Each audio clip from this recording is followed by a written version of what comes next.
Nation of the nation, Sunny Isles. Oh, I might be biased, but I really don't give a fuck. Today, we're going to be talking about crypto. And the reason we're going to be talking about crypto is because I had a successful NFL Sunday. I went 8-4 against the line, pat my ass on the back. But see, we like to make fucking money in a lot of different ways. Okay, I mean, shalom to all my people out there. We like to make money in a lot of different ways. Sometimes it's sports betting, sometimes it's something else, and sometimes it's crypto. And that is the reason these gentlemen are here, right here with me. Introduce yourself. What is going on, you guys? My name is Dollar Cost Crypto. Been in crypto since 2016 and co-founded the Crypto Mindset course with Charlie.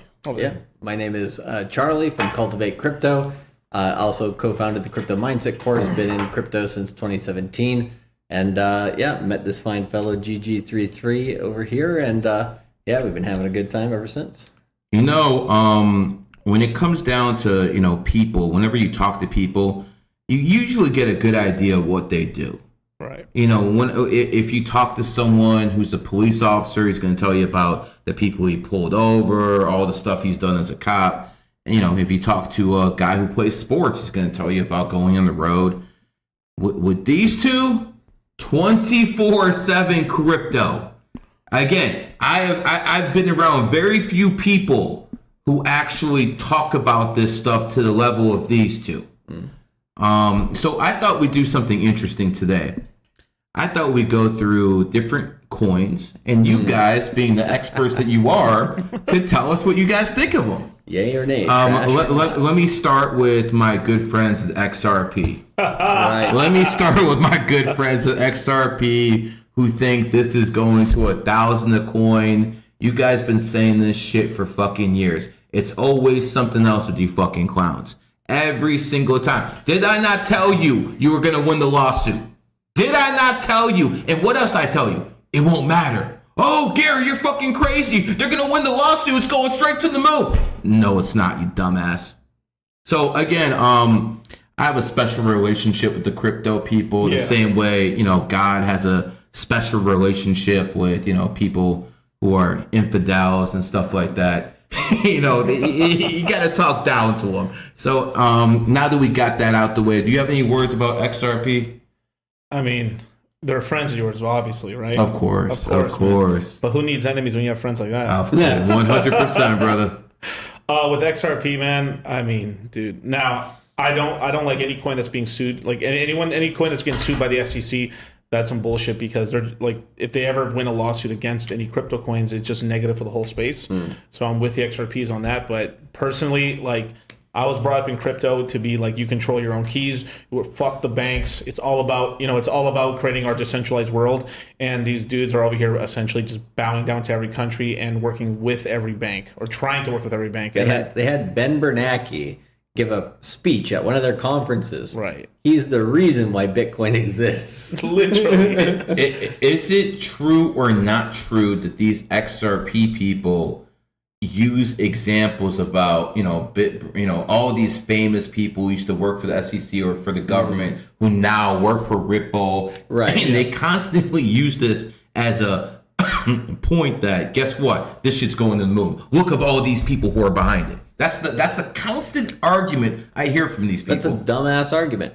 But the smart ass argument, which is not, I mean, literally, right? The smart argument for them is they have a bank in Japan called SBI Japan, which has an executive board, which is run from Japan, but through South Korea and Southeast Asia, right? So their goal over the last 2 or 3 years has been, okay, we want Ripple to be used in lieu of the SWIFT system among Northern Asian to Southeast Asian countries, right? So Ripple's actually getting adopted for that.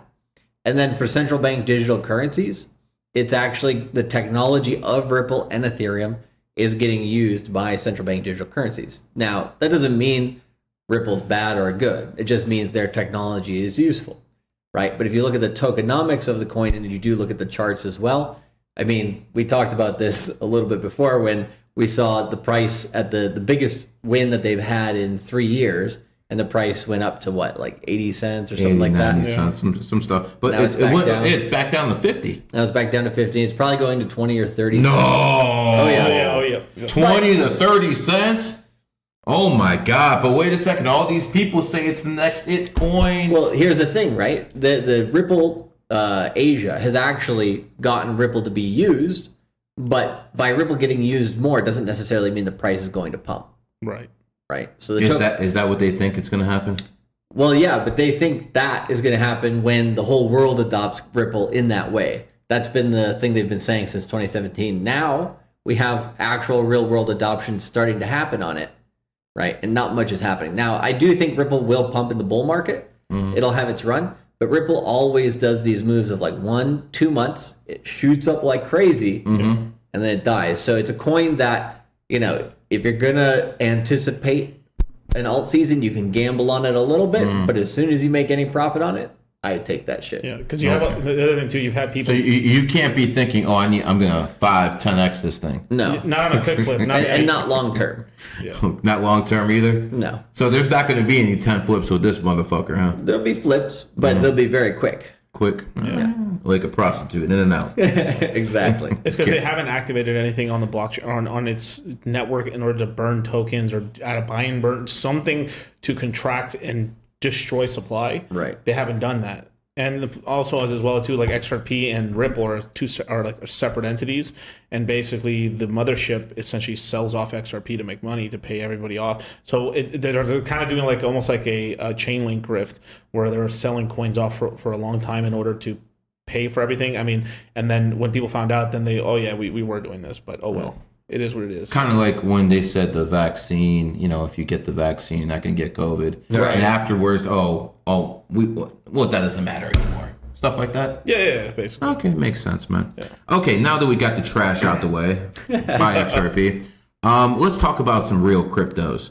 What do you think is in Bitcoin's future? In terms of what? You know, what's the price? Give us a whole nine. So I'll give you my worst and best case scenarios for the next bull market. Worst case scenario, in my opinion, between spring to at latest November of 2025, right? Bitcoin's going to hit at least $81,000 in my humble opinion, right? That's good. New all-time high.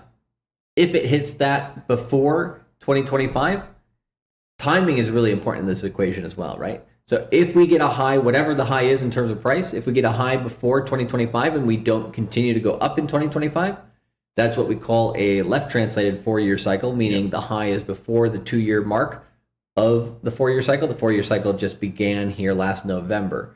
So after November of 2024, if we don't continue to make new highs, right, then we're going to have a longer bear market than we've had pretty much in Bitcoin's history before. What are the percentages of that happening in your mind? Right now, I would call it a maybe 10% chance because it's never happened like that for Bitcoin. Bitcoin's usually gone into year 3 of the 4-year cycle, which would be 2025, as well as the last one was 2021.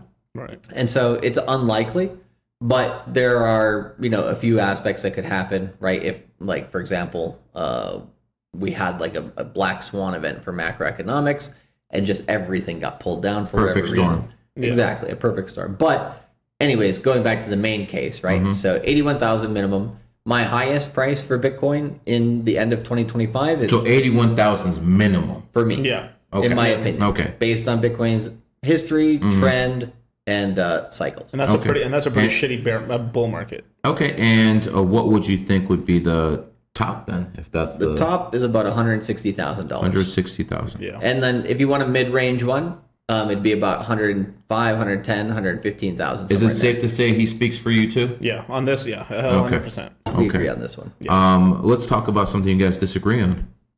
Interesting. What do we disagree on? I guess we slightly have differences of opinion. Yeah. I wouldn't say we like vehemently disagree with anything in particular, but like Matic, for example. Right, Matic's one, yeah. Right, Matic is one that is getting adopted. Chart doesn't look too bad, right? I'm more of a chartist. He's more of a fundamentalist. You know, the ones that go and blow up buildings, right? But all jokes aside, 10 or 7. Anyway, Careful, they got money too. Careful. I'm just joking, right? But I'm TA, tits and ass, right? No, I'm joking. Technical analysis, right?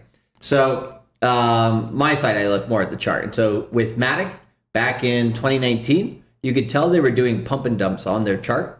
So I was telling everybody at that time that it was basically, if you were going to get in, it was kind of like Ripple at the time. Get in quickly when it's low, let it pump up, sell the fuck out of it, never return again. For the most part, right? But just over 2021, they basically started changing what they were doing, and they started becoming positive towards ETH, meaning they're going to latch onto Ethereum as a barnacle on that ship, and they're going to help Ethereum lower its fees by having people who can run Ethereum-based code on top of Matic, basically. So, for example, doesn't that leave a lot of room for potential criminal activity? No. No, okay. No, it just basically reduces Ethereum fees. They can turn the chain on and off. Right, and so that's useful. So if you can turn it on and off, doesn't you can't? No. You can't? Well, depending. So like something like depending on some of these L2s, there is ways to turn it off, but they can turn themselves off, but they can't turn Ethereum. They can't turn Ethereum. They can't turn Ethereum off. Okay.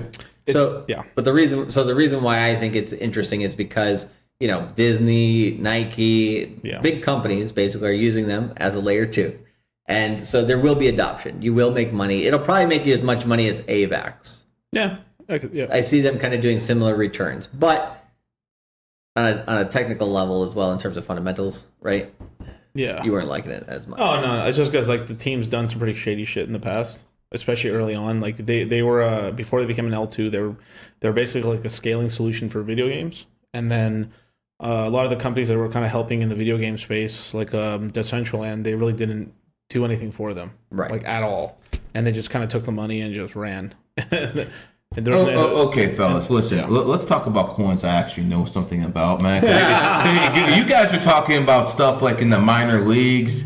I have no idea. So let's talk about major league coins, because I'm sure my audience will at least know the top ones out there. You know what I'm saying? The least bottom of the barrel one that I know is like number 68. What's Cash at now? 68, 69, somewhere in the market cap. So let's talk about the top market cap ones. We talked about Bitcoin. Let's talk about Ethereum. Okay. What are your thoughts on Ethereum? Top, low, best scenarios, worst case. So right now, this is where I got my money in too. Okay. So now this is important. Fuck those XRP people. I want to know about this. Yep. All right. So Ethereum's going to do really well this cycle, really well. Basically, they had two big upgrades. They had EIP 1559, which is basically every time they do a transaction, they take a little bit of the fee you paid and they burn it away. So it means like every time you go to fill up for gas, as an example, like you pay $100 on a gas tank, $1 of it, $5 of it gets burnt away. Right. To win what? Because they instead, because that money is getting paid to miners, or that's getting paid to the node operators. Okay. What they do is instead they just take it and just throw it away. It gets burned away. So it doesn't exist anymore. So slowly, that's kind of like over time as transactions are happening, it's actually lowering the supply of Ethereum ever down. So basically, there's no more growth. So it's deflation. It's deflationary. Correct. Why is that good? Less tokens means people have to compete more for the same token, so they have to pay more for each token. So it ends up driving the price up over time. Okay. So that's good. Has this been done on purpose? Yes. Absolutely. When was this implemented? What was it? September of last year, middle of September. Yeah. So has the price gone up significantly since then? It's doubled. Okay. Doubled in price, yeah. So what would be the negatives of something like that? You do have a little bit more centralization because it's going from the proof of work to proof of stake. So proof of work requires more people, like miners, basically. Proof of stake only requires you to take your coins and say you're not going to move them. So you put them in a smart contract and you lock it for a certain period of time that you agree upon. So the miners have to solve an algorithm, spend computing power to get Bitcoin, right? Whereas Ethereum used to work like that before last September. Now all you have to do to get the Ethereum reward is have a lot of Ethereum and lock it up. So I see. The rich get richer. The rich get richer. And basically that reduces decentralization to a little bit. Not super significantly, but enough to where, because Ethereum also has a person, you could right? Politically, he's met Putin in person because Vitalik Buterin is Russian by descent, right? 28 life path, well, over. Right. And so basically he, what do you call it? He could get pressured by a government to change things on his chain, whereas nobody knows who the hell created Bitcoin, so it's a lot harder to try to manipulate that. So those two things combined, that Bitcoin's technically more decentralized, but then also has people that are less accessible. Okay, that makes perfect sense. And that's honestly what I want to hear from you guys. Make it make sense. Yeah. Right. Because, that's what I've done with numerology. I've made sense. You got to bring this down to people's level. And I hear a lot of these crypto guys, they're not really good at articulating what the fuck they're talking about. Yeah. Not that that's any different than most people are. I'm not saying that, that doesn't happen in most fields, but, what's number 3 right now after Ethereum? It's stable coins. I mean, stable coins. Yeah. Yeah, we could pull up the list for you. I mean, Dogecoin's pretty much up there. Oh, I mean, you mean must pump and dump, right? Yeah, Yeah, of course. exactly. So the next real crypto would be BNB token. Yeah, Binance Chain. Okay, so talk to us about Binance Chain. All right, it's a great token. It's basically the economic token behind all of Binance and stuff. It's used for like borrowing and lending and stuff as collateral. I think you also generate some some fees from his exchanges and stuff from it and stuff. But you get lowered fees. You lowered fees, right? But one thing about a BNB token is the same thing. If something happens to CZ, it's in trouble. Yeah. Right, that's one super centralized, but because he has the world's biggest exchange and things like that, a lot of supply is locked up. A lot of people really do believe in him and everything, so it ends up doing very good in price. It was one of the best performing coins in the bear market last time. It didn't drop that much. It didn't even drop that much this time and stuff. Yeah, it's holding up pretty good. Are you a buyer? Is this something you recommend people hold in their basket of cryptos? I've held it in the past. I've traded it, so it's not a bad one. I would say it's going to return just as well as Ethereum. At least it's done that in the past. Yeah. The only way I can see Binance the BNB token doing really, really well, because it's going to perform as much as Ethereum at least. It's like, what's the point of buying anything other than Bitcoin or Ethereum if it's not going to outperform it by a good chunk, right? Right. So that's the sort of thing about Binance coin. So the one X factor with BNB token is if for later on, maybe it could be a couple years from now or so, then they're finally allowed into the United States legally and everything. That could turbo boost the token, and because then from there he's King fucking Kong. Right. Yeah, but that hasn't happened. He's not allowed. It's unlikely. It's extremely. Yeah. So I'm looking over here at the market cap, and I see Bitcoin at $500 billion. Yep. And I see Ethereum pretty much at 200 billion. Yep. Is there any possibility that Ethereum's going to overtake Bitcoin? Because that's something I've always said myself. Yeah. I've always bring up the example as, well, you had Facebook, shit moves, because before it was Facebook, you had MySpace. Right. Who replaced MySpace? Facebook. Yep. So I kind of look at Ethereum like Facebook. Right.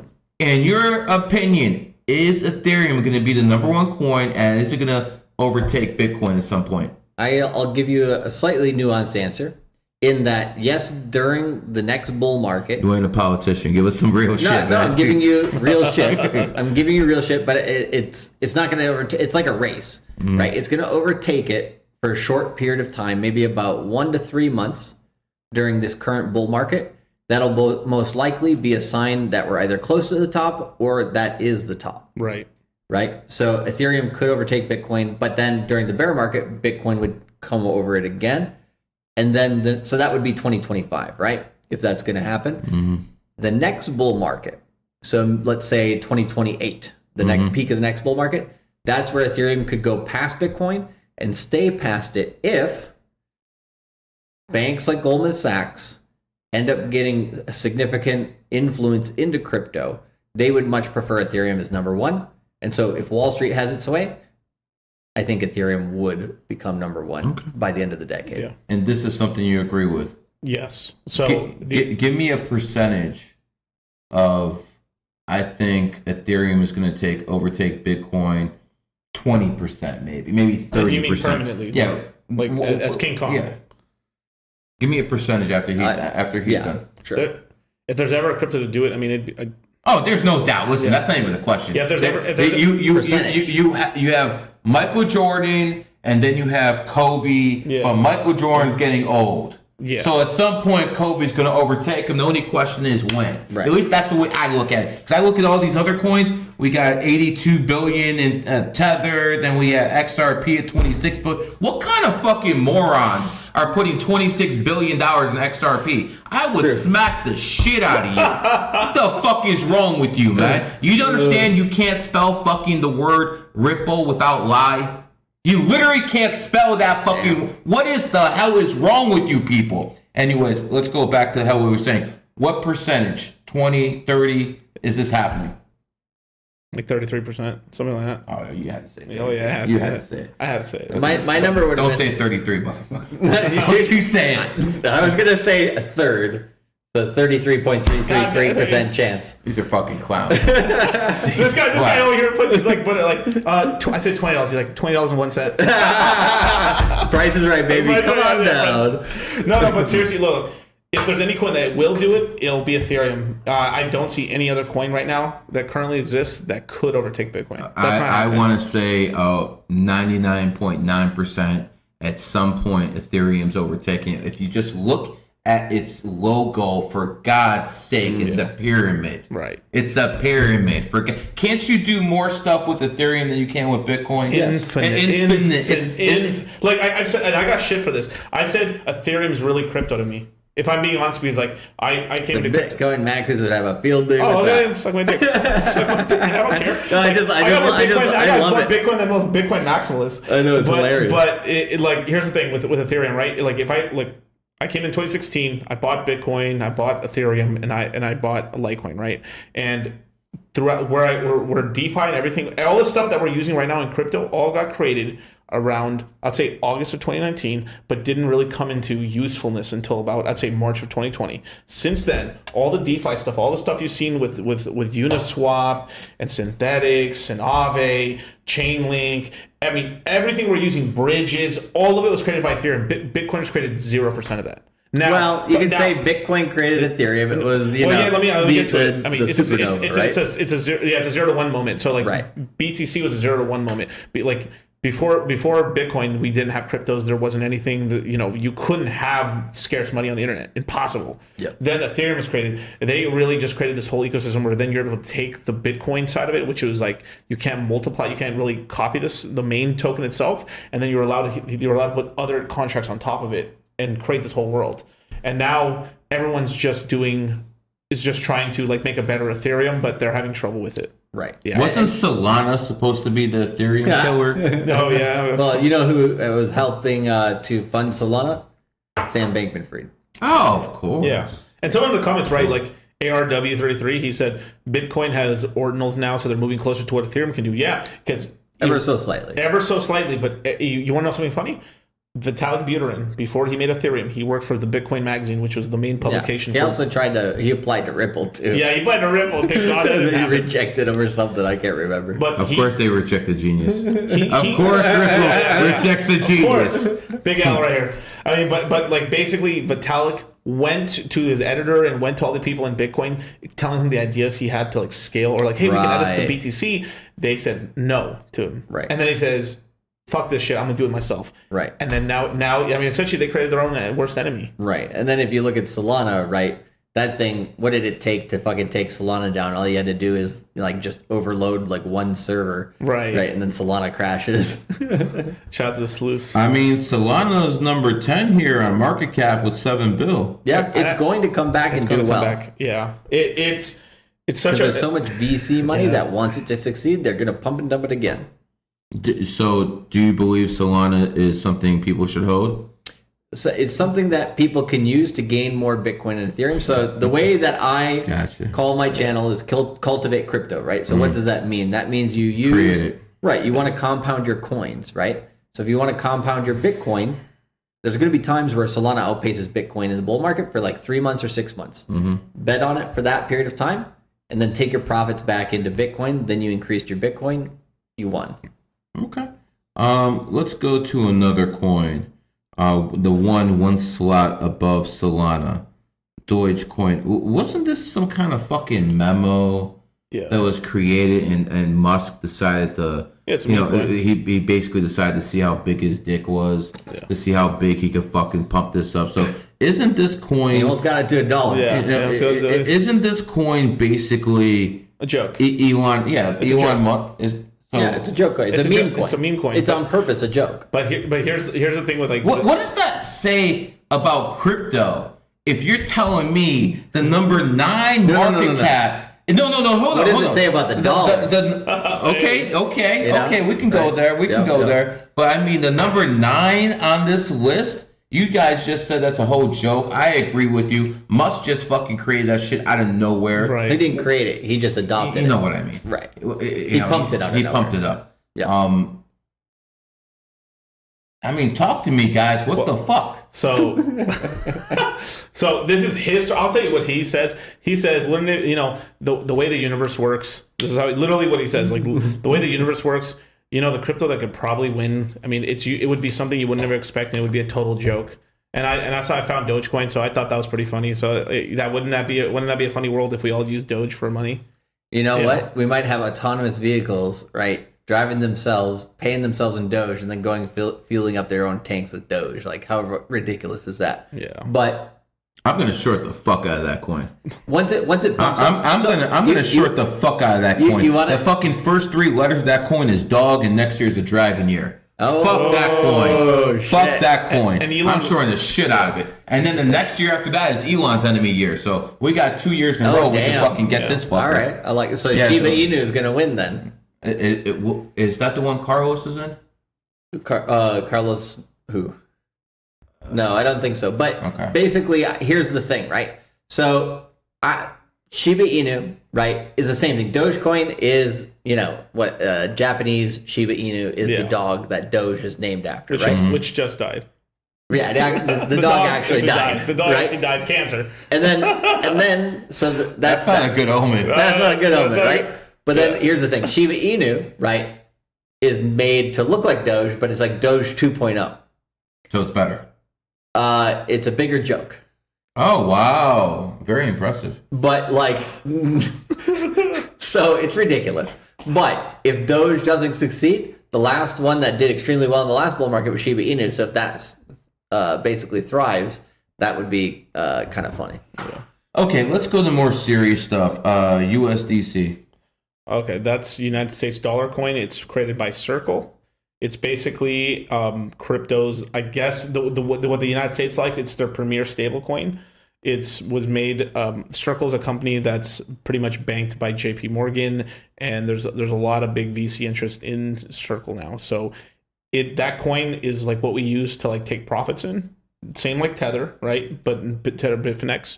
But these are the big 2 stable coins on the market, and all they're used for is like when Bitcoin goes up really high, or when an altcoin shoots up, I just sell it into Tether or into USDC, and I have cash. Yeah, 100%. But the problem with these coins is they can stop them completely, and if let's just say for some reason they deem you a criminal or something, they can take your stable. Who can take your stable coin? Circle. They can freeze the accounts. Why would they do that? Well, because they're a centralized entity. Like those coins aren't really crypto. They're like, they're centralized entities. But so it's the government. Yeah, I mean, basically, Circle is. Circle basically is a shill for the government. Secretly, but it's going through JP Morgan and Coinbase. Yeah. So JP Morgan, it's got their hand in it. Got their hand in it. But Coinbase is one of the actual backers that backs Circle. I see. And JP Morgan and why is it that because again, this isn't my field house. No, that's perfectly fine. So again, why is it that they can shut you down and take that coin, but they can't do that with Tether? They can't. They could. So now with but it's less likely. Like let me find a coin example, right? Like okay, like Matic, right? Matic. Like Matic, the coin on so when a coin's built, an actual coin is built, a decentralized coin is built on top of Ethereum. It can basically, you can't stop it. But they built this coin with the ability to be able to be stopped. They programmed it in. So most of these coins don't. Oh, so what you're saying is they have a car, but they can hit a kill switch. They have a kill switch. Okay, I get it. I see. You gotta understand terms. Kill switch. Ethereum doesn't have a kill switch. Neither does Bitcoin. Now now we can get into serious conversations. Right. Which one of these fucking coins have a kill switch? Bitcoin can't. No. Ethereum can't. Tether. Yes. Tether has a kill switch. They could. Okay. XRP, I'm assuming is no. No, doesn't have one. Okay. BNB. Maybe eventually, when they actually do have that full network up and running, there will be kill switches, but could be. But as of it is right now, no. Most other coins don't. Okay, so it's mainly USDC and Tether. Yeah, those two that have kill switches. Yeah. Oh, okay. Is there any others? Not on the top 10 list. I mean, not on any of these lists. Like Solana, that actually does have a technically. Yeah, Solana definitely does. They can turn it off. Yeah. Solana, okay, so that's 3. Solana could probably do a lot of things that you just told me 3 of the top 10 coins have a kill switch. Yep. Well, yeah, but the stable coins, you wouldn't really count them in the top 10 because they're not, like he said, they're not really crypto, so they're more like just useful utility. Yeah. But a lot of people do use it. Oh yeah. I mean, I have most of my shit in USD. As a matter of fact, when I told everyone to dump their fucking crypto December 2021, I just fucking put it all in the USDC. Yeah. And you know, I was only pissed one time about that. March of this year, when USDC went down to 90 cents because the fucking bank collapsed. Yeah, right. Now, Silicon Valley Bank. Yeah, let's go back to that. Sure. How likely is something like that to happen again in the near future, where something like Tether or USDC starts going down 10-15%? The only major thing I could see is since they're holding a lot of government bonds, it would be if the United States government defaulted. It would have to be something crazy like that, because basically what they do is when there actually is main websites on this thing where you can take your cash. I can take $1 million to Circle. Then they take my dollars and then they give me $1 million of USDC. They then take your dollars, a portion of that money, they end up buying bonds with it, mortgage-backed securities, basically anything cash-like. They call it cash-like assets. This is what banks say, but they're basically holding treasuries. And it sounds like a scam. Not well. This what? Not really. No, it says not like they're taking their money and gambling with it. So now it sounds like they are. Tether is the one they think that is doing that. They're taking they think they're taking the deposits and then buying cryptos with it. Well, but that's allegedly. But if you another Sam Bankman-Fried. Yeah, but here's the thing, right? Usually, something like USDC, they're going to put out rumors like that about a coin that they don't like that they're going to try to compete against. If you go by what Tether says. Basically, they have excess reserves, but what they're using for reserves, though, is like real estate. So it's not liquid reserves, but they can liquidate. They have assets to back Tether, is what they argue. Are they operating under the assumption that their holdings in crypto are going to go up a percentage certain year, and they're gambling against that? Because that's how some people get in trouble. Right. They're not doing that, or at least knowingly. No. Right. There's nobody doing that. Do you trust USDC? I do till I do. He started a little there, bro. I do. So basically, it's a tool to use for now. But when the central bank digital currency comes out, I think at some point when those two are out, look, here's the thing: is most people don't know they're both controlled by the government. USDC is controlled by the government. And then same thing with the central bank digital currency. At some point, it's almost like this is a state level. They're going to merge. And not merge, or get rid of one, or they keep people's like fuck the CMDC. I'm not touching. I'm being USDC, not knowing that they're also a part of the network. So it's sort of a fly trap, because the main thing that why they want to get Tether out of the way is that then eventually on this list there'll be the US dollar coin, right? And then there'll be the central bank digital currency, then USDC down here. And now because they'd rather control spot 1, 2, and 3 if they could. And they've been losing pretty bad on that battle. Yeah. Can the Fed? We know the Fed's going to come in with their Fed coin very soon. Yeah, I mean, it's already out, but they haven't really backed it with teeth yet. Right. What are the chances that the Fed can just create a coin and it'll be past Bitcoin within 2-3 months? What are the chances? Not in 2 to 3 months. Impossible. No. Virtually impossible. Impossible? Not impossible. I mean, they can pump money into it. They can try to do things. That's what I'm saying. So I don't think that's impossible. So here's the thing, right?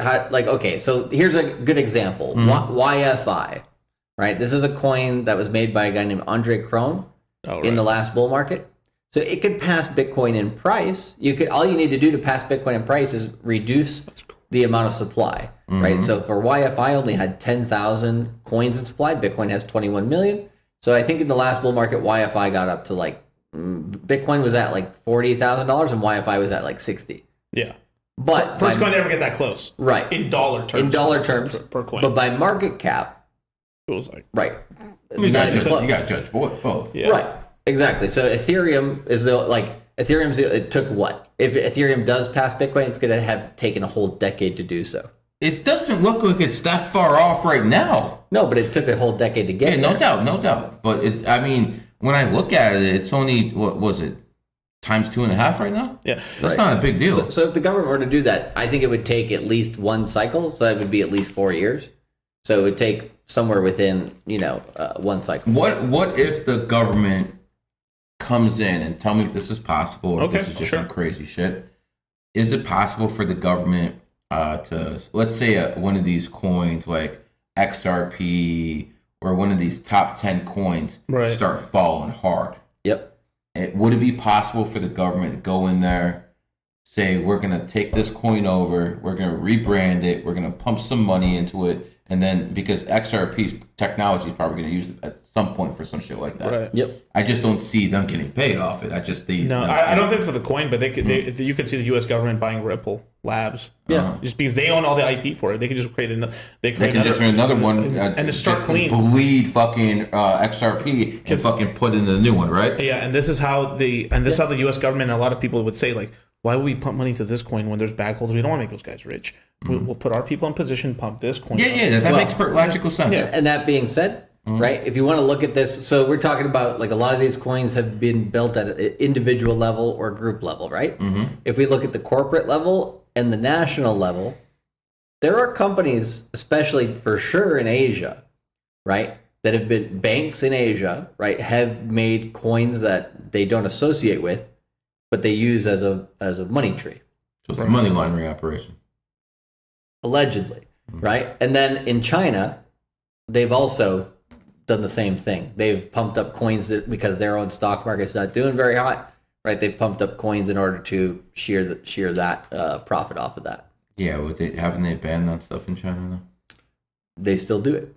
So the dirty government officials who are trying to get shit out of there. All officials, sir. But it even goes all the way up to the CCP.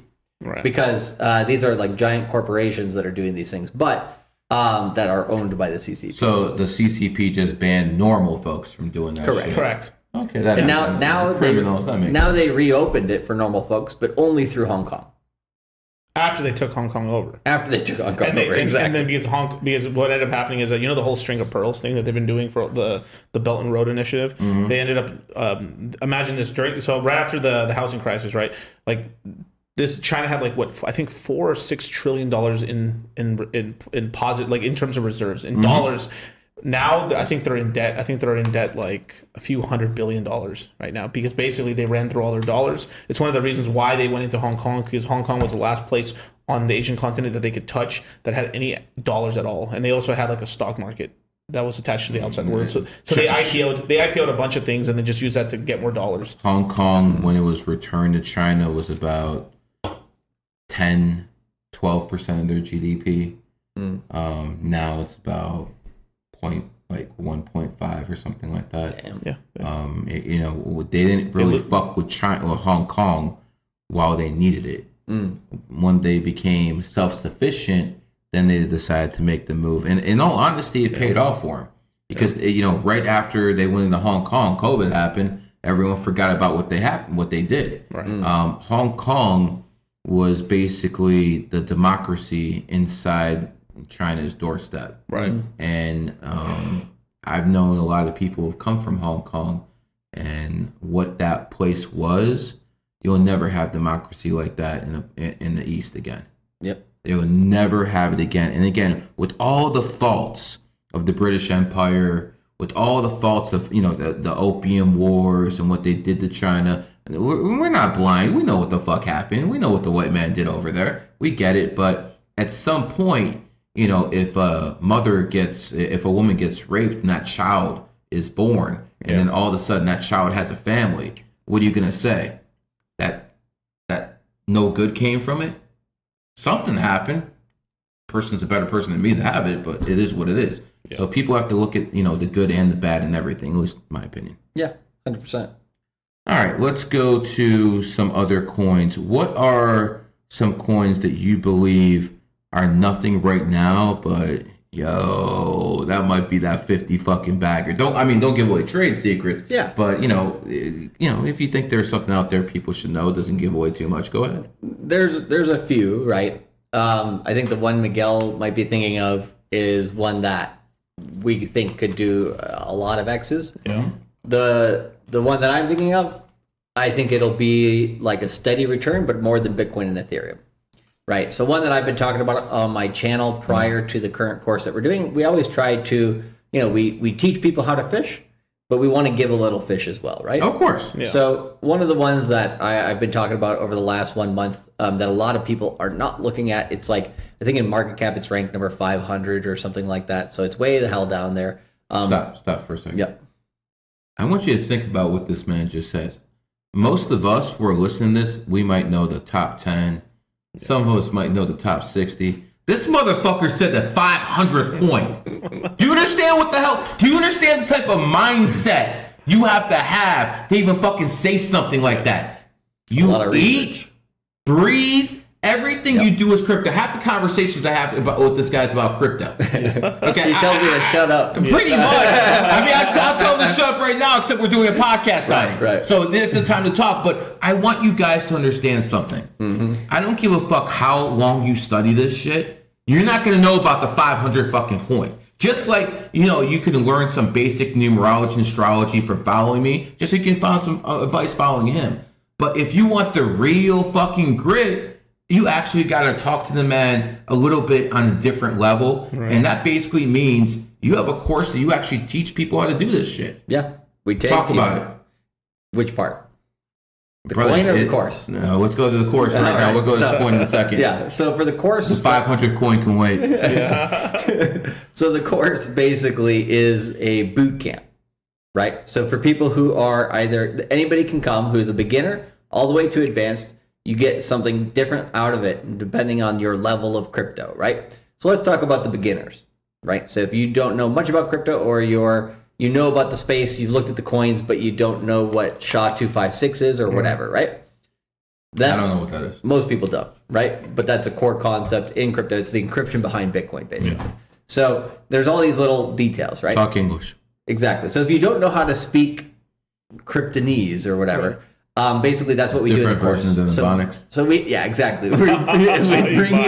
We bring you into crypto, right? Knowing nothing, and then we pop you out over the course of 2 weeks, right? We pop you out. Interesting wording. Yes. We make sure that you become. He's been hanging around the red pill guys too long. Sure. We basically turn you into, right, a crypto expert in your area. Right. And then within 2 weeks, I would say you have enough knowledge and lexicon that you can out-talk most people in crypto or most people around you about crypto. And then, of course, our course is for Q3 and Q4. So the last month of Q3, which is September, and then Q4. So we take care of you through the rest of the year. And during that time, we're active in the chat. We do extra webinars.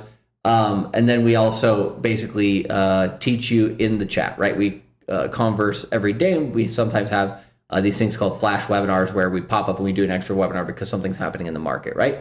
So you have time to absorb the information, talk to people about it. We actually never take it away. So a year from now, you could go back to the same course videos that we are giving out now during this course, and you can review them as well. So over time, like some people might not have as much time. So maybe one person takes 2 weeks to become their local expert. Some person might take 6 months. So you can kind of go at your own pace, but that's what we do. For somebody, so then when somebody comes into the course, what they get is essentially 20 webinars. Usually this quarter we're doing 22 because we're adding 2 that are going to be voted on by the people who have bought the course. And once we're in the course, good number, we're going to give you guys some options.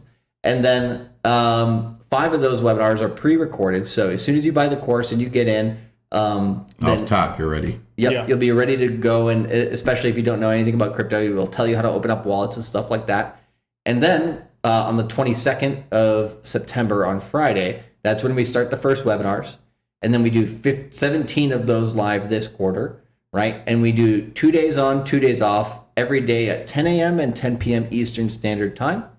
So at 10 a.m., we do one subject, then 10 p.m. we do another. We do that for 2 days in a row.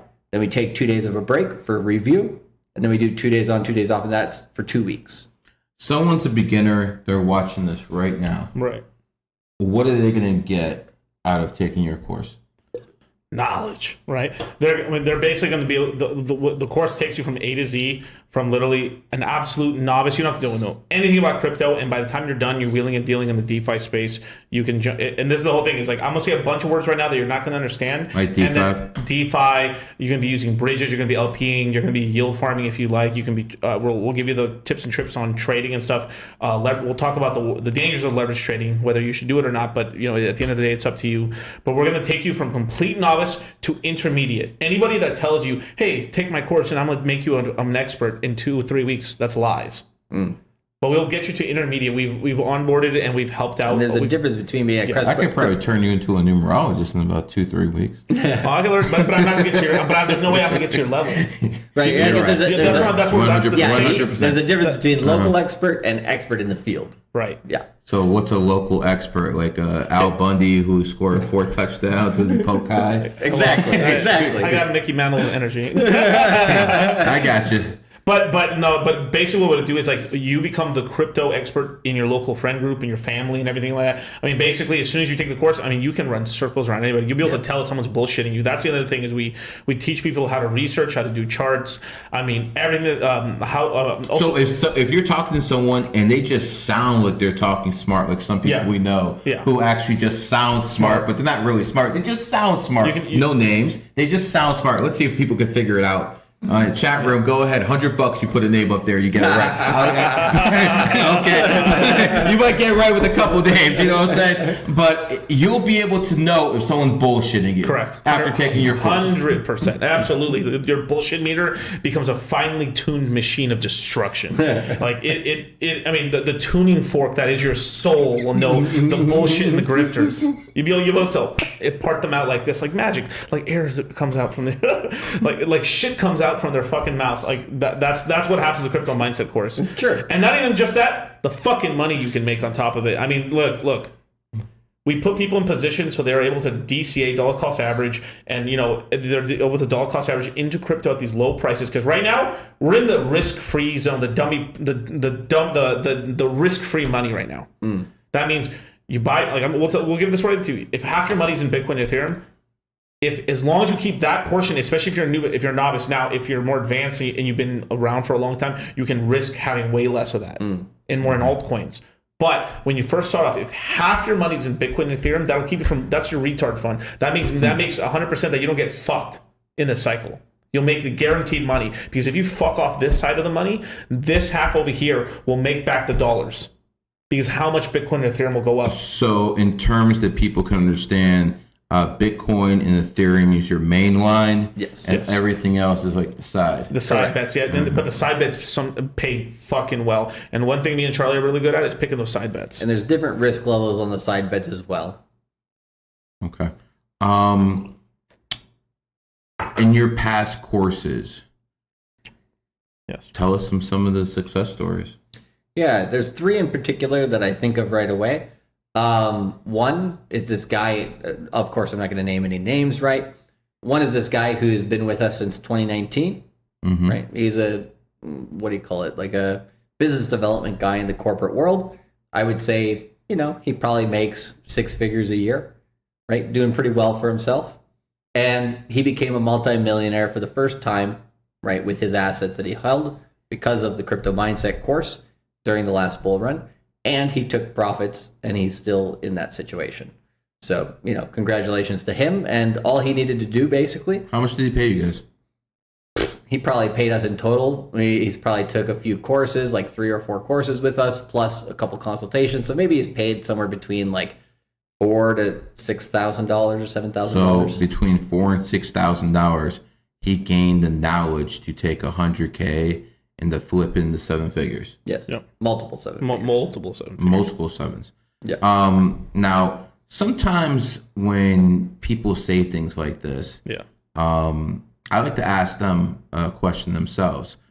So you've made people into millionaires. Yes. Are you at least a millionaire yourself? Of course, multi. Are you a millionaire yourself? Multi-millionaire, yes. Okay. Because, no, I'm being dead serious, No, I man. know. Because Every there's question, people man. out here Yep. who fucking start running their mouth. Yo, I turned this guy into a millionaire. I turned this guy, and they don't have any money themselves. And I'm like curious how that fucking works. Like a female matchmaker who's an astrologer fucking selling matchmaking advice, and the bitch has been a fucking divorced 3 fucking times. I've seen that shit around, yeah. That's what I'm trying to tell you. So I want people to know Right. that these people are successful at what they do. And by the way, every time I see these guys, they're always driving exotic cars. Yes. Okay, whether it's Vegas or Miami, they're always driving exotic cars. So what that basically tells people is they got money to blow. Yeah. And if they have money to blow, they probably have money. So here's the point, guys. I'm not going to bring people up here that I think are conning you. Right. I have people in GG33 who've been giving my group members who signed non-disclosures crypto advice, but never have I had people who I'm backing publicly. And I'm telling you, if you actually get in their crypto courses, I believe there's a very, very high chance you're going to get a lot more out of it than they do. And what I mean by they do, what you pay them. You're basically doing this course for $9.98, right? Yeah. Yes. So how long is this course? Once a day, how many weeks? So basically the course runs anywhere from like 2.5 to 3 weeks. The way it ends up working. So the first day of the course is going to be the 22nd of this month, which is a Friday, and it's going to start off 22 videos, and then the 22nd. Yep. And that was even Just by chance. Just by chance. Just a coincidence. Just a coincidence. Of course. It always is. Go ahead, man. So typically it starts at 7 a.m. Pacific Standard Time, and our lectures are about 2 hours, all live. Like right now, how you're watching this, all live. They're all being recorded. 2 hours on the subject. After the subject's done, we have a short intermission break, usually within like 20 minutes, just for people to go bathrooms and everything like that. We come back and then we do a 2 hour to 1 hour and a half live webinar AMA. And people can ask us anything about the webinar. We usually stay on topic with the webinar, and then afterwards we usually have sort of an hour, maybe 30-minute non-recorded where people can ask us wild shit, a lot of wild stuff things that they want to ask us about that's not recorded, and then even if it's not about crypto. Well, I mean, we'll listen to it. It It'll be like crypto adjacent. Otherwise, we mute them, and if they keep doing shit, we do basically say you're gonna have to take a time off for today, bro. Gotcha. So these webinars are usually running about 4 hours in the morning, and then we come back again at 7 p.m. in the afternoon and run it, and then another 4 to 5 hours as well. It's you two. Yes. Both just us two. Okay. We're in every webinar. Is someone doing more webinars than another, or are you guys always doing them together? Always doing them we're always together. Tag team. But But then team. we do have guests come in, right? So industry guests. We have, for example, I'll tell you about the 500th coin in a bit here, because I think there's still some people waiting on that, which Don't wait. is important, right? But XRP. we have one of those developers that may come into the course. We have coins that haven't come out yet. Yeah. Companies like that want to come into the course that we're buddies with. Basically, we're never taking payments under the table for any of these coins or any shit like that. And if we never have. If we ever did, we would tell you, basically. Okay. Because we'd be legally obligated. Isn't it by law that you have to tell people Correct. if you're Yes. promoting something? Correct. Yes. Okay. Have you guys ever pumped and dumped the coin? No. Hell no. Fuck no. Yeah, I can say that with the most certainty ever. And one of these things is Have you been offered money to pump and dump a Yes. coin? Yes, of course. How much? a few tens of thousands of dollars. Nothing crazy. Okay. Yeah, because we got a reputation in crypto after a while of just basically blowing up their spot, or like just talking. Well, like because we're not paid by a company, right? We monetize ourselves, Of course. and so there are some people who pump and dump coins and they can't talk about it, openly because they're paid by some company. They have conflict of interest.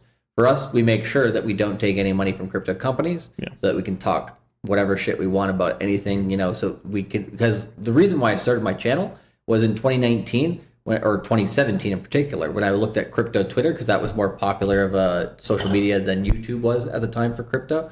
and you had They didn't like me in 217. Oh yeah, why? Because I told them the top was coming.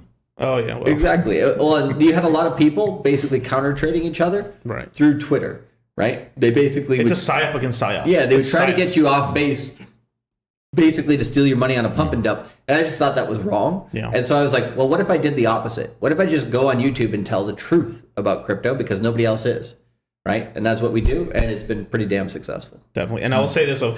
What happened to you about telling the top happened to us. We say, hey, guys, we're getting out of this coin. We think something wrong is going to happen. The amount of shit me and Charlie got for telling people to sell Luna before it blew up. Right. Oh, my fucking God, dude. We got shit when we were saying it, and then we still get shit from people, But you were right. yeah. Yeah, no, we Exactly. were right. But they're delusional and retarded. When it comes to money, people get very interesting, right? Very weird.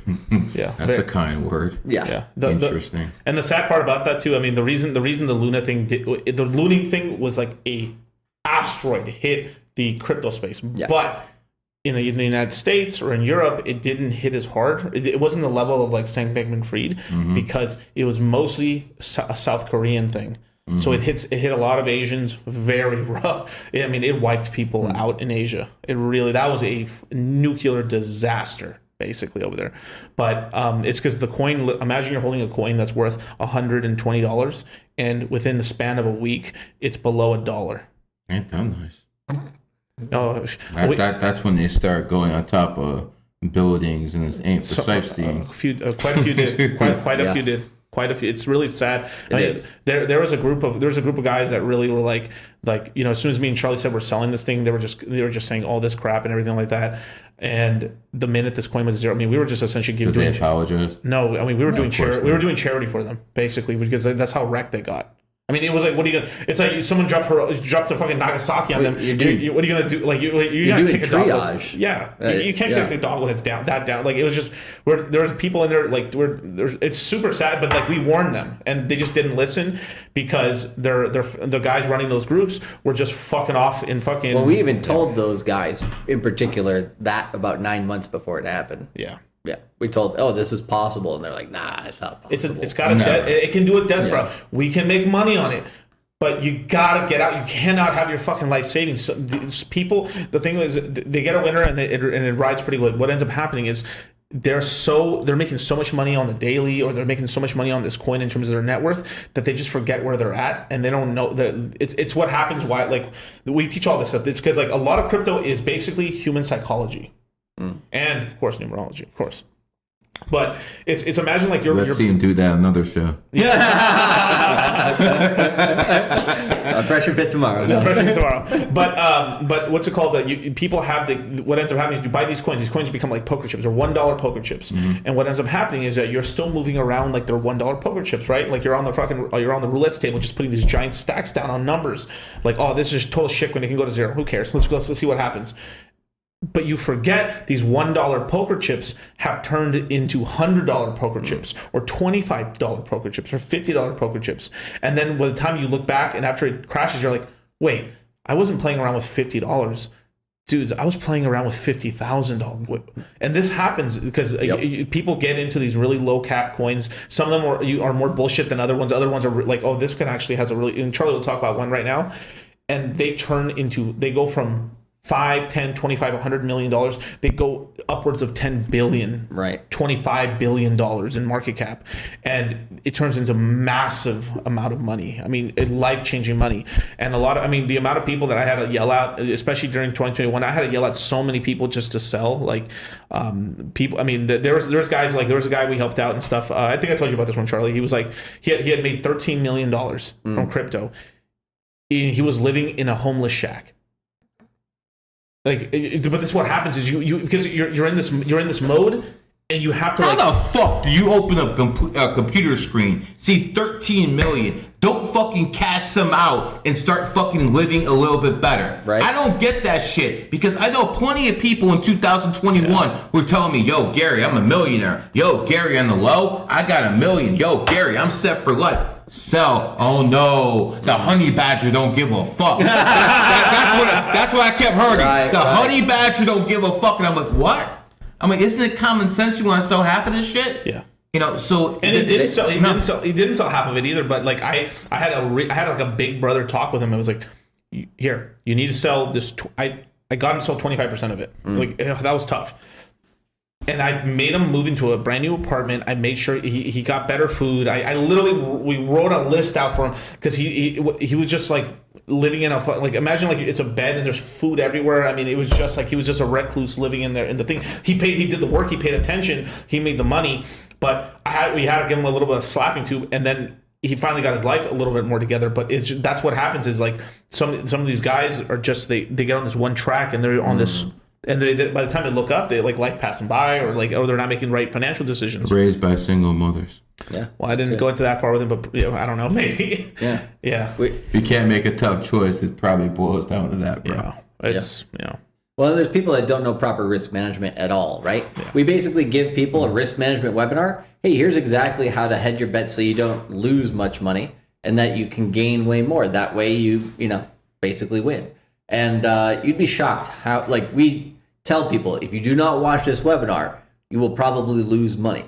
And you'd be shocked. That's a good way to get people to listen. Right.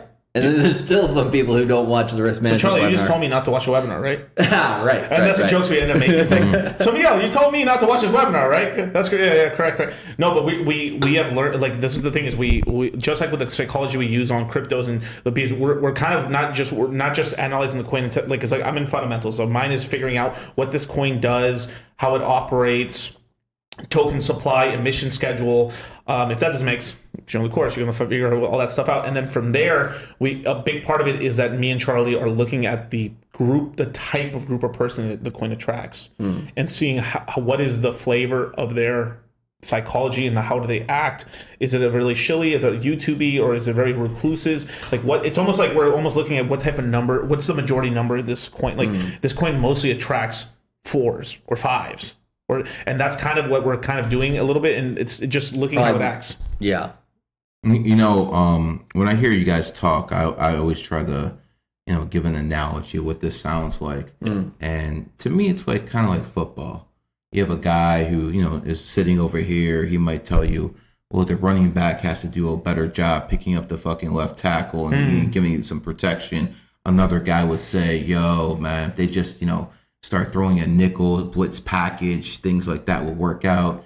And then you have another guy who's going to be on a completely different level. And he'll be like, when that defensive lineman has his handstands like this, that means they're blitzing. And when they're like this, that means they're, trying to, maybe go with 3 defensive linemen right up the middle. Right. That's what you motherfuckers are. You guys are the ones who can see that inside the game. A lot of people understand the game. Right. But you see inside the game, and here's what it comes down to. It's like height. If you're going to be, it's like charisma. You either have it or you don't. Right. Okay? So, yes, you guys can go out there and learn, and everyone can go out there. Honestly, a lot of tools are free on the internet. You can go out there, but you have to put in the time. You have to put in the effort. Yep. That to some of you guys, that might take years. Go to these guys, give them their stack, and they'll teach you that stuff because this is how capitalism works. Right. You go to the best of what they do, and you learn from them. I'm going to tell you right now, I'm not around bums. Okay. As a matter of fact, let's start. When the hell did you become a millionaire? Must have been end of 2020, early 2021. Feels good, don't it? Oh, it felt great. You know what the best part about it was? What's that? Fuck you money? That was a good side effect, right? And that was one of the goals of it. So I thought that would have been one of the things that I enjoyed the most of it. The thing that I actually enjoyed first was being able to go to the grocery store and just not even thinking about anything. Because my entire life since, I basically left my house, went to college, all that stuff. Whenever I go to the grocery store, I'm thinking, okay, round that number up. Put that number there. Okay, I have about this much cash. I'm, spending about this much per week. You have a budget, right? Just walk into the grocery store, boom, boom, boom, boom, boom, boom. Not even thinking about nothing. That feels nice, right? And it's like the first simple step of just like freedom. Yeah. And what about you, my friend? I became a millionaire for the first time in early 2020, and it kind of like Charlie said, you basically, just what ends up happening During the pandemic. During the pandemic, yeah. So when everyone else was fucking losing money, when everyone else didn't know what the fuck was going on, you two were taking advantage of the situation, buying that fucking Bitcoin at the bottom at 3-4 and riding that shit all the way up, right? Yep. Yes. Here's one stat that's interesting. We tend to launch new products or shows at a time where the market is about to explode, right? So at that time in March of 2020, we started our show called Moon Gang, which we do every single week. It's our weekly show. Where basically both of us are on it together. During the week, we do our own weekly show or our own daily show, and then we come together for the weekly show. We started it in the middle of the pandemic in March of 2020, up only since then. We started the crypto mindset course in September of 2020, right? Up since only. then. Up only. With this course, right, we're going to basically start. We have a secondary course after this, which is the first time we've ever done it, called an NFT add-on course. So anybody who's in this one who wants to learn about NFTs more deeply, we're going to do that one after this. And that's the first time we've done this one for NFTs. And right now, everybody says NFTs are dead. There's no use case for them. They're pieces of shit. You should never touch them. You disagree? I very highly disagree. And so not the ones that you've seen, right? The Bored Ape Yacht Club, all that shit. Yeah, that's worthless. Yeah. Absolutely. The ape? Yeah. It's The shit. Justin Bieber one? Yeah, that's stuff shit. But, like, for example, the first... Gary Vaynerchuk pumped it up too. Right. They did a pump and dump. It's information. Go look. Go find it on YouTube. You'll find it. Yeah. But one of the first use cases for NFTs is actually real estate. Yes. Right? So there's actually some companies that have used NFTs as ways to show, hey, you have a contract here or you have ownership, right? Kind of like a ticket, right? So those actual utilities of NFTs, I think, will start to come out in this bull market, but you're going to get people gambling on JPEGs again too, right? So, yeah, there's different ways to look at it. Definitely. And then, I mean, I'll give you guys one free nugget right here, man. This is legit right here. Right. 500 coin? No, not the 500 on the NFT side. There's one NFT that's going to do some fucking numbers. Donald Trump came out with an NFT. The Donald Trump NFTs are going to do really well because we're going into election. They're dirt cheap right now. They're going into an election cycle. Those are going to pop. They were actually made by Donald Trump. December 15th, 2022 is when they came out. Mm-hmm. What's good about that date? I was actually really upset with him that day because he said he had a major announcement that he said it was going to be NFTs. I was a little upset. I was a little upset about him that day because he literally said I have a major announcement. And December 15th is like a special day for me because that's the first day I went to the White House in December 15th, 2020. So I'm thinking, oh, hell yeah, this dude has a major announcement the same day I went to the White House. Let's see it. And I listened to this conference, and he's talking about, yo, I got these NFTs for sale. I'm like, yo, really? Yeah, but since you guys are talking about NFTs, I want you to see who I usually talk about NFTs with. Don't say his name. Understood. Let me see. Don't say his name. No, I won't say nothing. Let me see. Oh, okay. This is a billionaire, though, right? Yeah. Okay. We won't say anything else, but that's who I usually talk about with NFTs with. So that's the NFTs. This is the first series, right? Look, they were much higher. They're down to 16% in Ethereum. That should be like $200, right? My guys. When the election cycle starts, doesn't matter who wins or whatever, whether they steal it or not, those things are about to go bananas. There you go. Okay, so that's your freebie to folks. If you're too cheap to actually do anything else, there you go. You got some free money. Why not? I mean, worst case, you spend $200 on a fucking scratcher that could fucking make you like $3,000 plus or something. Because you have to understand, it's based off of Ethereum's price. So imagine it's 16% of Ethereum. It goes to half an Ethereum, and then Ethereum goes $10,000, $12,000 plus. You're talking about $6,000 now. From like a couple $100. For a couple $100. Sounds like a 30-to-1 parlay. Not bad. Sounds like it to me too, man.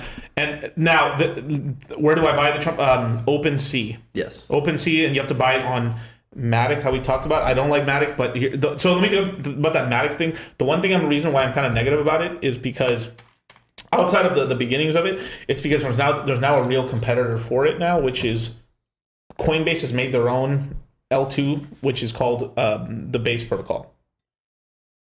Now, if you go out to the world, right, and you say, hey, would you like to put your company on Matic, or do you want to put it on Coinbase? Most people will only recognize the name Coinbase. Right. And that's the thing. And then on top of that, it's on the NASDAQ. So it's on the stock market. So that's one of the reasons why, like, one of their big moats that they had was BizDev. They were really good at onboarding big companies. That means, like, I'm Pepsi. Hey, Pepsi, we'll help you out. We'll make the whole website for you. We'll do this. We'll do that. We'll make your whole product line. Boom. We make sure it works flawlessly. We'll make sure payments work. Let's go. Now they got Coinbase there. Coinbase can now do the same thing. So now they have competition. Doesn't mean they won't do good, but there's now a little. It's like it's nibbled a little bit off of its moat's kind of gotten half taken away now. Right.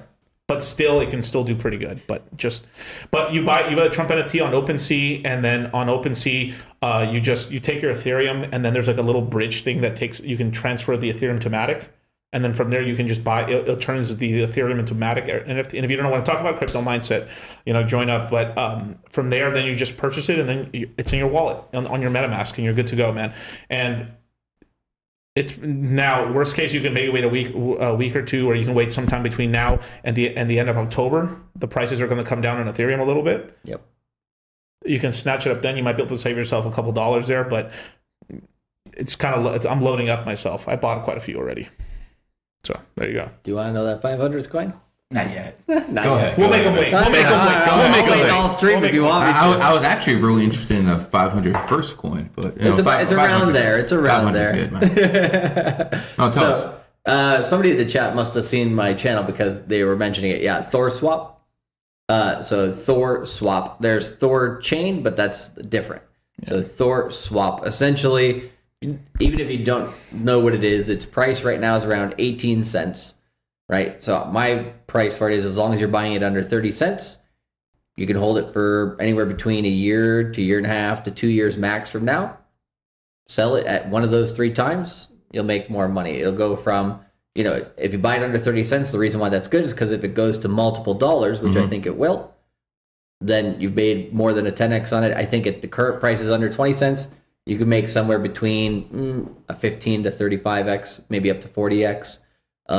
Over the course of the next 1 to 2 years. I like when people talk about that 40, 30x. Those are fucking parlay numbers. Yeah. I like that. All right, guys, as we start wrapping this up, I want to ask you a couple questions, a little different.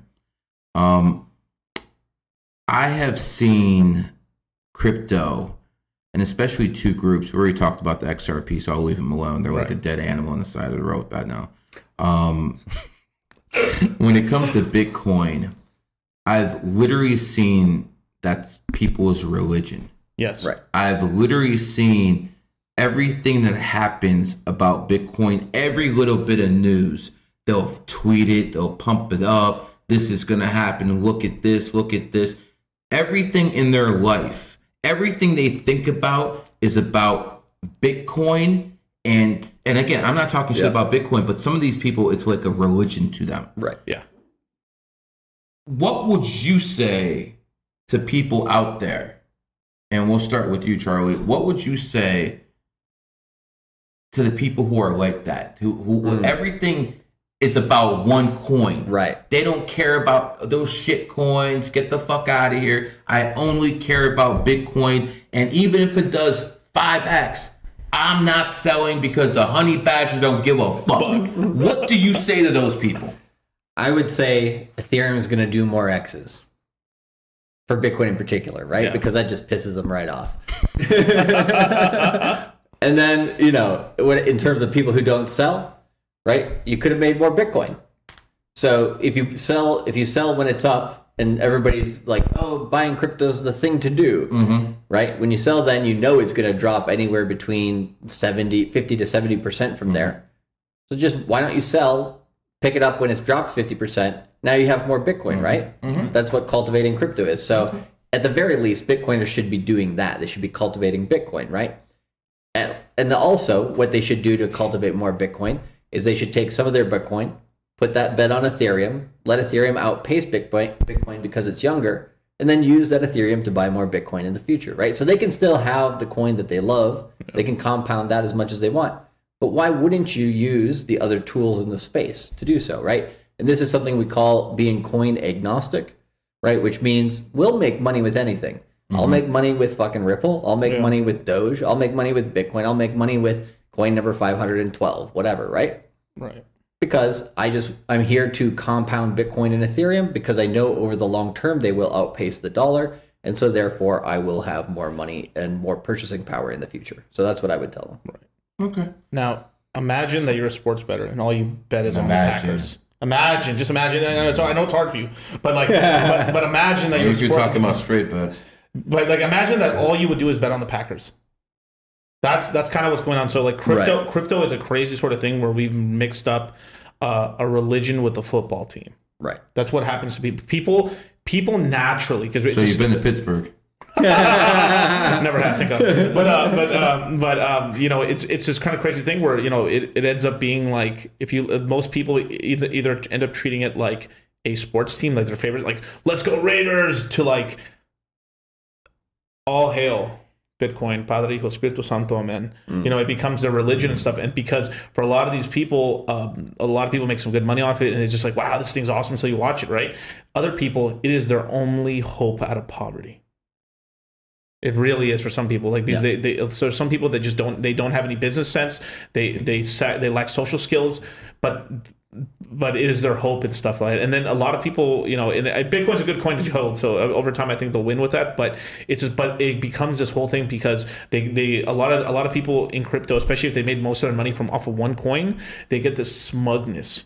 Because obviously I was correct. So, I mean, I am the most intelligent person on this planet. These retards don't hold Bitcoin. They're lesser than me. And then it ends up being this kind of a very weird, like a very weird sort of mental thing. They thought that in 2021, didn't they? Oh, yeah, they did, sir. Yes, they did. They think that every time. These are some of the most arrogant people I've ever met. And that's why it's very important, you know, when people are actually teaching about crypto. Again, I'm no expert here, man. I just call tops and bottoms. I'm no expert. Still good, though. Well, I mean, I am a numerologist. That makes me an expert at almost everything by default. You know, except, you know, what am I? Let me think. What can I do based off numerology? What can I do? That would take a long time to think. No, what can't you do there? That's what I'm trying. What can I do based off numerology? I guess it ain't going to help me. No, it'll help me to do that, too. I'll get back to you guys on that one.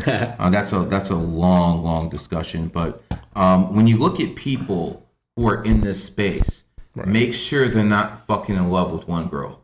Right. Make sure they're not in love with one fucking bitch, because then they got emotionally involved, and then all of a sudden they want to sell, or they're saying no. You want people who are logical all the time. These two gentlemen have pumped my head with more fucking crypto talk in the past fucking 5-6 hours that I really care to think anymore about. But here's the point. They're really, and I'm sure I'm the same way with numerology.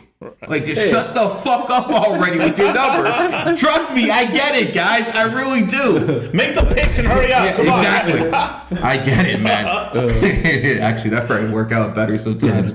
But what I'm basically trying to tell you is you want people who are unemotional about it. I don't give a fuck who I bet on that week. Yep. I don't give a damn. See, there was a time where I used to be a Cleveland Browns fan. I know.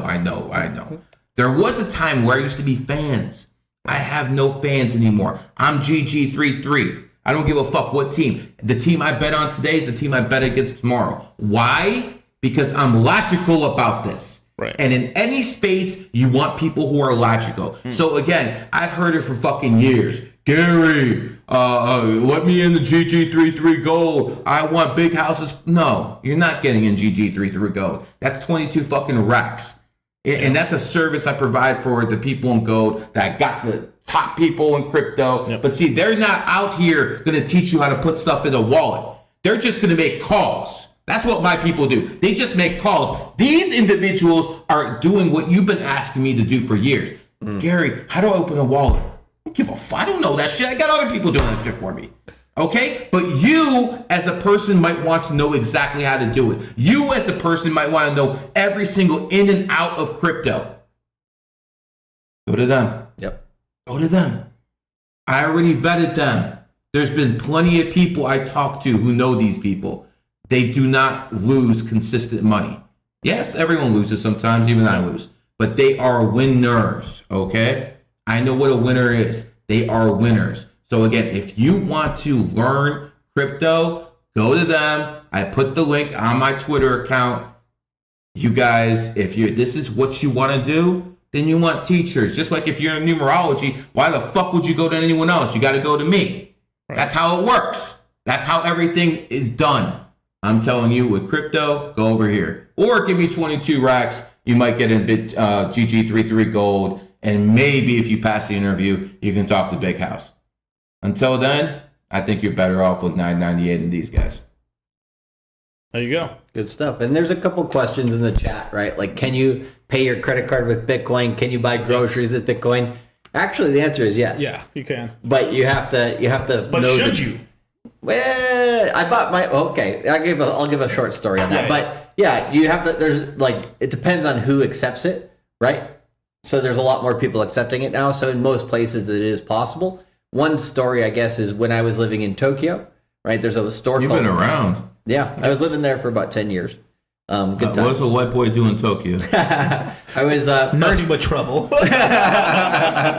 Well, first, I went there in my mid-20s to have a good time, party, all that stuff, right? So I was an English teacher, easiest job in the world. But I was using that to travel, right? And then I ended up becoming a headhunter / corporate recruiter. So helping basically Japanese domestic companies find international talent to expand overseas, or Japanese talent within Japan, or foreign talent within Japan that could, communicate basically outside of Japan for them, stuff like that, right? And help hiring everything from IT support to CEOs. So that's what I was doing before. You would help hire CEOs? Yeah, the last company that I hired a CEO for was actually the last position before I quit, which was a company called TeamViewer. So you would hire someone who essentially would be your boss?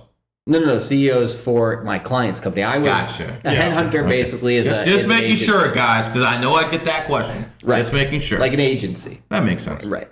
But no, so speaking about that, there's a place called Bic Camera in Tokyo. It's basically like a Best Buy, but they also have like home supplies, all that type of thing, right? And so you could basically go buy groceries there, you could buy alcohol there, you could buy electronics there, you could buy ramen there, and you could live off of Bitcoin because they accept it at the cash register, right? I used Bitcoin to buy my computer, which I started my YouTube channel on. Right? I think it cost me at the time about a quarter of a Bitcoin. So when Bitcoin gets to $100,000, that computer is going to have cost me $25,000. Yeah, I think it's stuff like that. But, I mean, I built my whole business on it. I built my whole YouTube channel on it. So, of course, that investment has paid off. Right? So, but I wanted to see if I could do it. And then I wanted to see in the future, would that bet have paid off? And it did. Right. Yep. So you can use Bitcoin in different ways. It's just you have to figure out who will accept it and then which way you want to use it. Yeah. Okay. But I typically tell people don't use it to buy stuff, right? It's more like buy stuff with the profits when you finally sell out and take some profit, you then convert some of that into dollars and then send it to your bank account, and now you have money.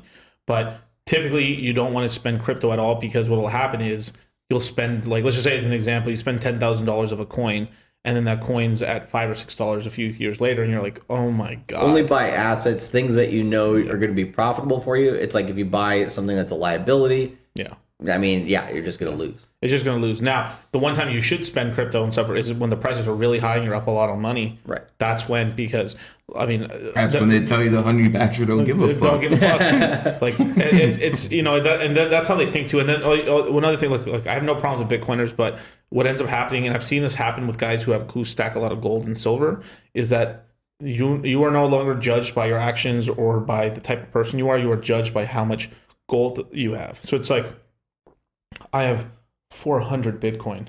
Damn it, I only have 25, so I guess you are a better human than me. Like, I mean, and then it becomes sort of this weird thing where, like... So billionaires are the best people?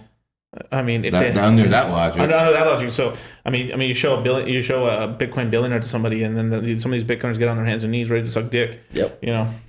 A lot of them end up dead in Puerto Rico, too. Oh, yeah. The founder of Maker got Yep. Yeah, that was another stable coin that was basically it was on its way to become the top stable coin in crypto, and Government couldn't have that. no, the government couldn't have that. They in Puerto Rico, he got killed in Puerto Rico, and they bought enough shares or enough coins of Maker over time that they voted in and they bastardized the coin. It used to be an Ethereum only backed stable coin. Now they added Tether and USDC. Oh, look at that magic coins that could turn things off. Look at that.